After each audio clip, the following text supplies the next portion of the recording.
Welcome to the final episode of the Love and Reality podcast of 2023. In March, I started this podcast with just the idea of having fun watching my favorite reality TV shows like I always did and recapping them each and every week for you guys. From Love is Blind Season 4, Love is Blind Season 5, The Ultimatum, Marry Me or Move On, The Ultimatum, Queer Love, to Perfect Match. It has been one incredible year for reality TV. Now, so for the final episode of the year, I wanted to share some clips of interviews that I did this year. Kicking off the year, I did the press junket for The Perfect Match, where I sat down and confronted Francesca about her being the perfect match villain, which was very funny. I sat down with Joey Sasso, I talked to Dom Gabriel, and then of course I talked to Izzy and Abby. And then moving on to Love is Blind Season 4, I talked to the entire cast of Love is Blind Season 4. And mixed and mingled throughout this entire episode of this podcast are clips. My favorite clips of each and every one of these interviews, from interviews with Roxanne and Antonio, from the Ultimatum, Marry Me or Move On, from clips of Love is Blind Season 4, to me sitting down with Mark Wahlberg from Temptation Island to talk about that show. I really thank each and every one of you guys for supporting the show this year and listening to the show. I look forward to another fun, crazy, drama-filled 2024. So, I hope you enjoy this little montage of clips of my favorite clips of 2023 and the interviews that I did with the cast of so many different reality shows. We'll see you guys in 2024. All of these reality shows tend to have some sort of villains in them, right? You know what I mean? When people watch this, I have a feeling you might become public enemy one after people watch this. How do you feel about that? And what would you say responding to that? I mean, I don't think I did anything to deserve maybe public enemy number one title. No, I didn't. That would just depend on the edit. Yeah. So I guess I haven't seen the show yet. So if that's my title, I'll just own it and I'm going to own what I said. But yeah, I don't love that for me, obviously. But yeah, I guess we'll just have to see when I see it.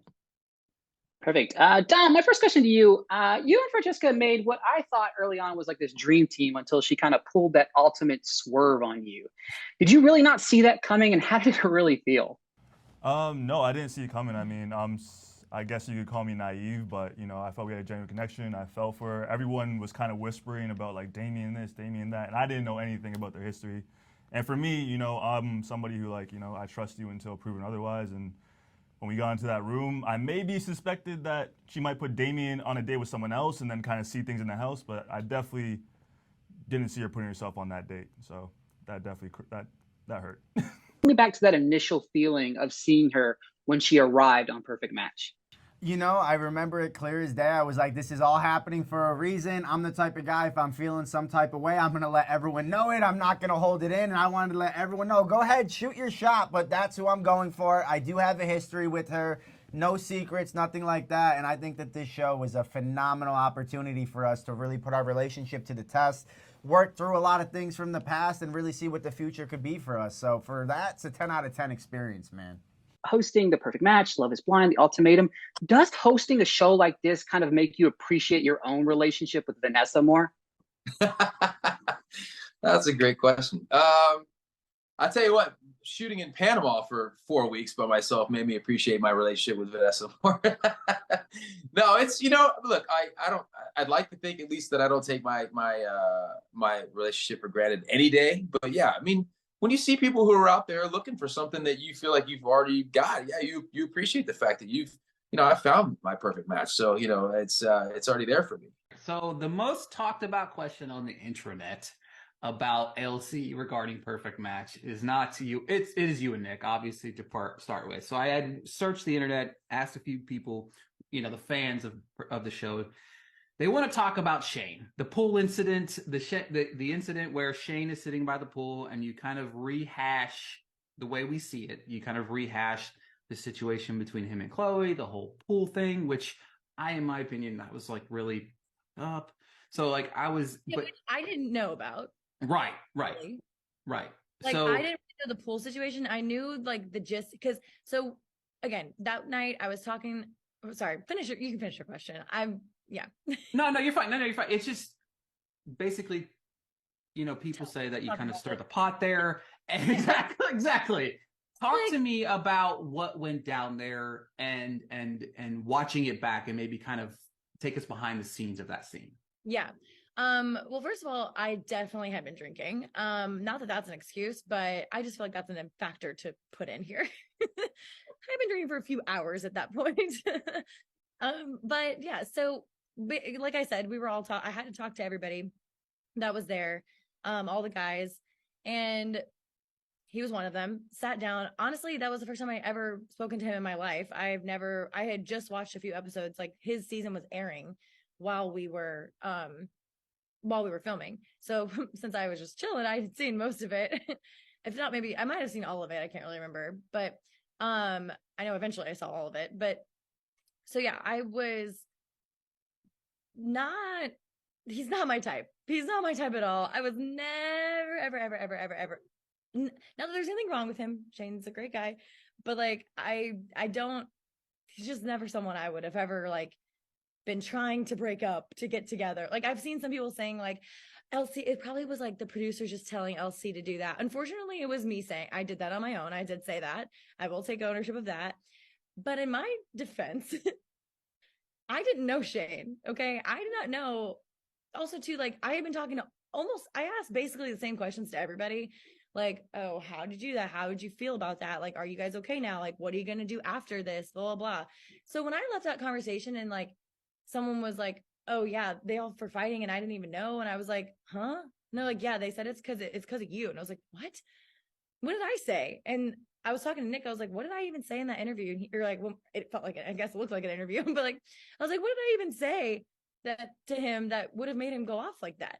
And Nick was like, I don't really remember exactly, but I remember being like, whoa, I can't believe you said that. And I was like, huh? And I was like, maybe it was that I was like asking him questions about like, you live in the US and she lives in the UK. Like, what have y'all talked about that? Because we were about to leave. So like, I was like, have y'all talked about this? And I did, like, I know when I was talking to him about the Mitch and Chloe stuff, like I didn't, like, it also had just happened. It was like the day before. So I was like, have y'all talked about it yet? Like, and he was like, yeah, I've talked about it. I was like, are you okay? Like, how did you feel? How are you feeling about that? And he goes, when I watch it back now, I'm like, okay, now I see what happened. But at the time I genuinely was like, I don't even know what I said. Not because I was like too drunk to remember. I just like didn't think anything I said would justified any reason to go off like that. And I was like, I don't know what I possibly could have said. But I am a very direct person, so I know like, I do. I'm the friend that will tell you the truth kind of thing. If you ask me, I will tell you. And he did ask me, to be fair. He said, I was like, well, how are you feeling? And he said, well, how would you feel? And I was like, well, I would also feel like insecure. I would have a lot of questions. Like, so I was more so trying to like validate his feelings because he seemed like he was like, I would be upset too. Like I would also like be questioning things and I wouldn't just come in and be like, we're the perfect match. He. Like I wouldn't, I would come in and be like, well, what was the reason for, like, what was that? Like, so I don't know. I was like, yeah, I would totally feel the same way that you are. Like, I would also feel insecure and I would also be questioning things. And he's like, yeah, I mean that, yeah, well, like whatever he said after that, I guess, like, but he was also saying to me right before that wasn't just like we sat down and like, I was like, you need to be mad at Chloe. You need to scream at her. She deserves to be screamed at. Like, I would never say that. And I didn't just sit down and start talking about that. We were talking for like probably 15, 20 minutes, but they only showed that like, 2 minutes of that conversation where it looked like, and people were saying like, Elsie knew how he would react. She knew that he was going to be upset. I was like, why would I have thought that I did not think that anything that I said could have set anyone off like that. Otherwise, I wouldn't have intentionally like, I'm there for 2 seconds. I don't give a fuck about y'all's relationships, to be fair. Like I would have rather, if it was up to me, I would have just talked to Nick the entire night and got to know Nick the entire night. And maybe like chit-chatted with people randomly here and there.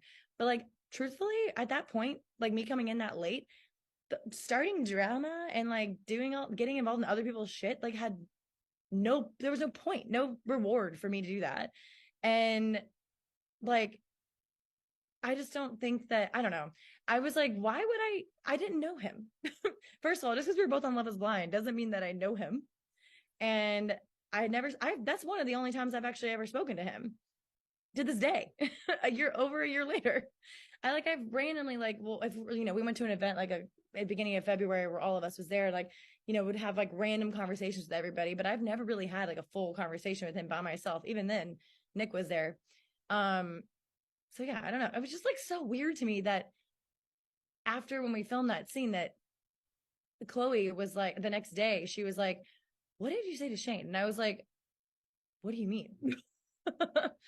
And they're like, "Yeah, the producers are saying that you were the one who set him off like that." I was like, "What would I have said?" You finally get the call. It's like, hey, it's my turn to be on the show. What was that process like? Yeah, so I literally got a call one morning and they were like, Izzy, you're going in the show today. You've got an hour to get ready and pack all your stuff. I was like, okay, I'm just there. I was going to go down to the pool and drink some drinks. Honestly. But yeah, so I got all my stuff ready. I was like, right, Izzy, you're going to have to get in. You're about to go on the show. You need to look good. So get all ready. And then we had the same driver drove me to the date with Nick. And then obviously I go into this spa, which is amazing.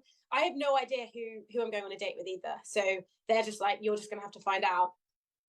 So I walk in, do my little interviews, and then we go on this date, and it was lovely. And then that's kind of when I found out about the premises of the show, because Nick was the first person to actually tell me, and I was like, oh, okay, this is how it's working.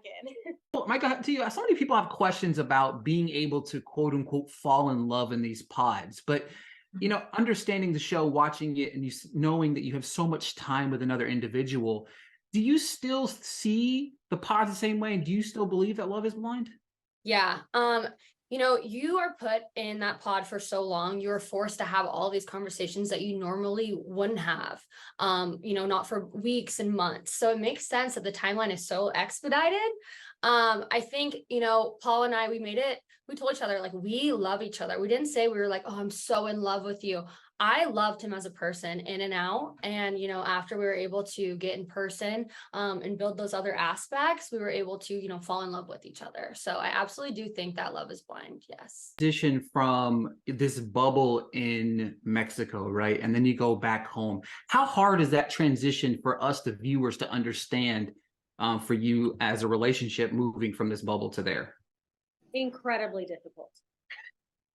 It is a bubble. It is an alternate universe reality. I was on cloud 1 million, and it is really intense. And you're coming down from that, and we're figuring out our real lives, and we have jobs and stressors, and we have a lot to go through.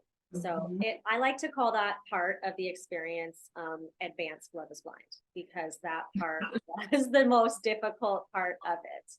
And we're so happy that, we made it through and we made the decision that we did.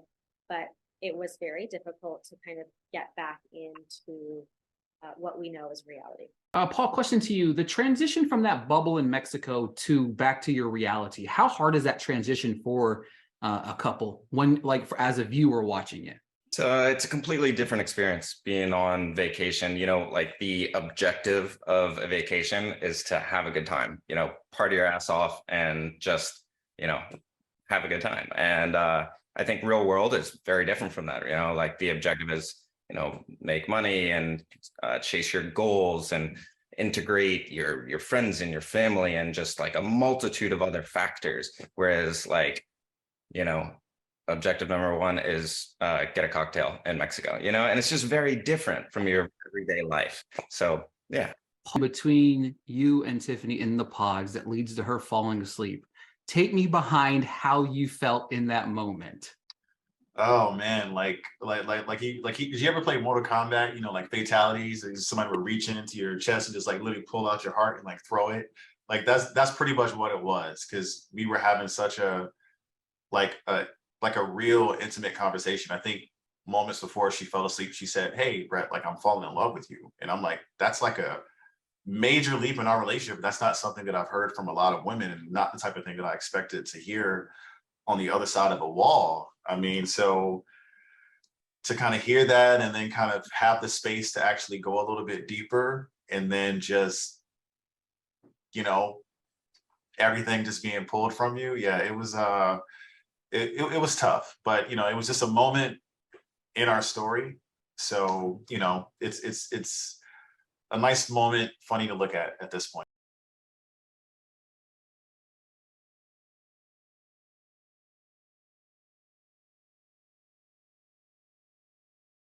Jackie, back to you. What did you learn about yourself throughout your journey on Love is Blind? I learned that I have to give myself grace. I have to give myself time, and I have to give myself the ability to process everything in full. Like, I'm the type of person that I want to be 5 steps ahead and know everything about it. And that's not the way that the good Lord wants the life to work.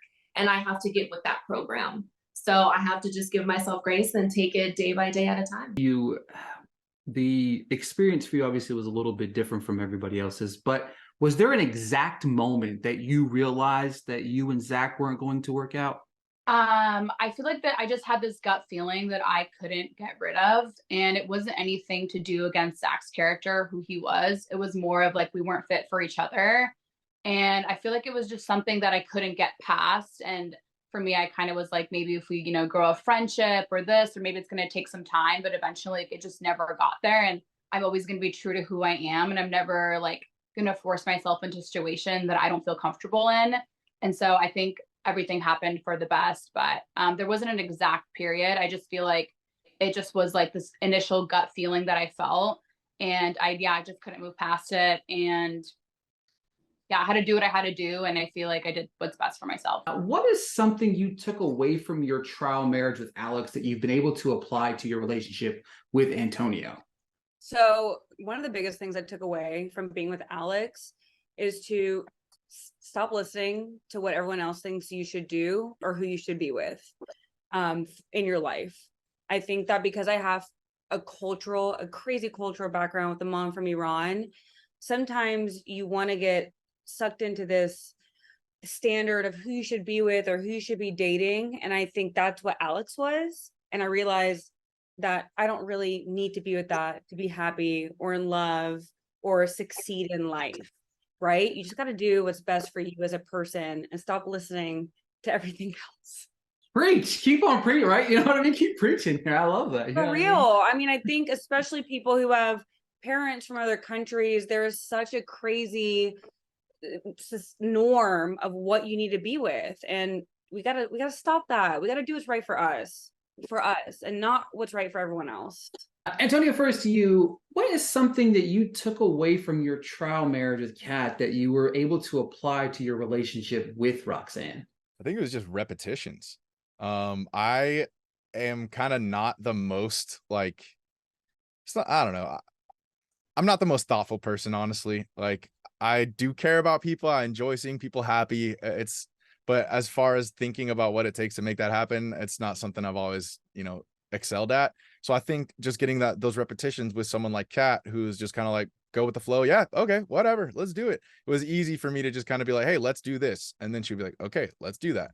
Whereas, with Roxanne, she's just beats me to the punch 95% of the time. So it was nice to just get those reps in of planning dates. Let's talk about you going on Jewish matchmaking. How did it come about for you? Okay, well, I think I was so exhausted of these dating apps, Ricky, that I literally told everybody. And I'm not one to ask people to set me up. So that's the other thing. I was never asking. And then a friend, was like, I think you should talk to a matchmaker. And I'm like, I don't know if that's for me. And she was like, no, really. So I had a friend of a friend that just, we were dabbling with the idea, I'll say. And she said, I actually have a friend that I think that you should speak to that's said that this show is coming out. And I'm like, what? I don't want to do that. And she's like, no, I think this is your path. Like, you are someone that needs to put it all out there in order to find your person. So I just said, you know what? I'm just tired of doing things the same way and expecting a different result, which basically, as we know, is insanity. So I'm like, I'm going to go for it. And that's when I applied to the show. And honestly, my intention is I want to find my lifelong partner, and whatever I was doing was not working.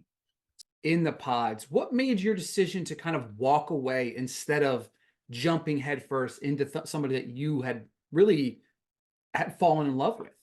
Right. So that's the whole aspect of really falling in love with somebody is you really make these real connections over just a course of 2 weeks. And I did develop very real feelings, real emotions, and she broke my heart, as you can see. And at the time, what I was told, at least from production, was this had never happened before on the show. We're going to let Johnny come back and talk to you. And so that's the next day, right after a very real breakup. And, you know, you need time to process these emotions, and it's a whirlwind of cameras, and you're in a place you've never been before. It's just crazy. And then, oh, wait, she wants to come back and talk to you. And I'm open to that. I have fallen for this girl. Of course, I want to hear from her again.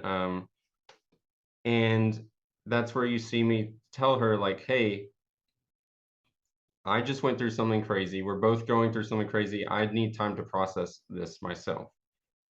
What you don't see after that is, as soon as I make that decision, I have no more matches. It's time to go home. And as I'm getting on the bus to go to the airport, one of the wranglers, I think is what his job title was, is like, hey, this is reality television. This isn't over yet. You're going to be on the plane sitting right next to Johnny. And so really the only time I got to process this breakup is the ride from the pods to the airport. And that's where I just started getting caught up in this whirlwind of, wow, we had such a great bond, but what do I need? I need to try and work this out. I have so much going on in my head. And that's really where I started to fumble and trip up on making the right decision in a crazy time. One of the more profound things that I found in this show and made me such a huge fan of yours was after that big fight in Mexico. It aired on the show. You were very vocal and very transparent about your anxiety and your mental health. How hard was it kind of reliving that moment on TV? And how do you think that moment shaped who Danielle is today? Yeah, it's a blessing and a curse, and something that really triggered me a lot at first. So one, Nick and I weren't actually fighting. So what had happened is before going into the couples party, I was not sick. So him and I, they made it look like I was sick for the couples party. I was not. So him and I were completely ready to go. And then a producer came in last second and was like, Nick is going, Danielle's not. And we were like, that's pretty weird. And I was incredibly anxious. I was like, why is this happening? And Nick was like, I'm not going either, but ultimately was convinced into going. And he saw visibly how much anxiety I had. It was like, please have a producer that she trusts here with her while we're filming this. No one was there. I was completely alone, and I got in my head about some things. So the first night in Mexico, filming was shut down. And so we just got to talk about everything that we didn't want to be filmed in the pods. We didn't want other people to hear because it was the first time we weren't really rolling. And one, I'm like, did I say too much? You know, that's a lot to throw at someone, but we're engaged, you know, like we took it very seriously. And he told me things too, where I'm like, okay, that's a lot for me to take in. And then in addition to that, in the pods, it's very like you don't recognize you're being filmed. It's a lot more subtle. And I was in charge of the conversations that I was having. There wasn't really anyone in my ear. And then you get to Mexico and it's completely different. They switched my producers, which drastically impacted my experience, as well as like, you know, having it be a little bit more produced, for lack of a better term. So I started getting in my head about all of that. So I had an anxiety attack. I went into the closet because I told them, I was like, I don't want to do this anymore. I cannot go through the rest of the filming process. So Nick and I actually were trying to leave together that night. So they made it seem like it was a fight between us because of him having a conversation with a girl, but that was entirely not the case. And they knew that, like, the entire production and crew, like every single person came up when I told them that I wanted to leave. My producer thought he was losing his job, and we were begging and begging and begging. Because I actually refused to be filmed during that time period because I was still so hyper anxious. And they sent Nick in with a mic to pick up my voice. and he had no idea what was going on. So that's why he's like, what are you, like he was super confused. And once they realized that, one, I was alone that entire time, two, that I had a panic attack and that I didn't want to film, he actually ripped off his mic. He's like, we're not doing this. But it was him fighting with the producers, and we were kind of scared that they were going to try and make it that way. We kind of like assumed, because they're not going to show us like begging to leave or fighting with them. So that entire episode was so misconstrued. So seeing that and having it be such a sensitive moment and edited in a way where, it wasn't accurate at all was really hard for me. It still can be triggering for me, because a lot of people hate me for having a panic attack, one. Two, for having it because they thought it was because of jealousy. But ultimately, it ended up being a positive thing.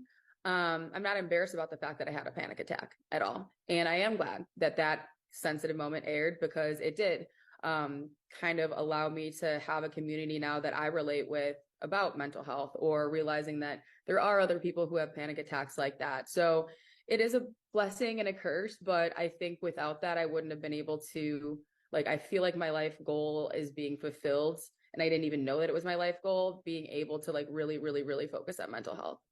You hosted the original version back in 2001. What's it been like seeing the evolution of reality TV since? That's really a great question, because I did it, and it was like one of the first reality shows, and we did it the way we did it. And then I went on to do my career. I was doing all kinds of stuff, and then reality TV became an industry. So what was interesting to me is coming back to do the show again, but now everybody I'm working with are professionals at the top of the game of an industry that I was like, one of the founding fathers of, but then kind of took a break from.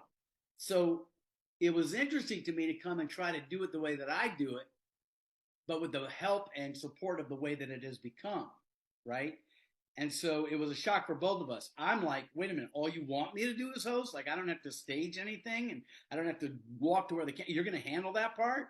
And on the other hand, they're like, wait, you're the host, and we don't have to write this. You're just going to riff, and you're going to be with them, and you're going to remember our names and stuff. And I'm like, yeah, well, that's how we used to get down. That's how I get down anyway, right? And so I really loved it. And I laughed that I think that the reason I got the job in the first place was nostalgia, so that the reboot had some through line to the original. But then as soon as it aired, we realized that anybody watching the show, like few of them had seen the original. They were all too young. So I was just like a Bachelor ripoff dude. And I'm like, wait a minute, I was there first, yo. Come on. Give me just a little bit of credit here. Come on, you know what I mean? Google it, brother. Do something.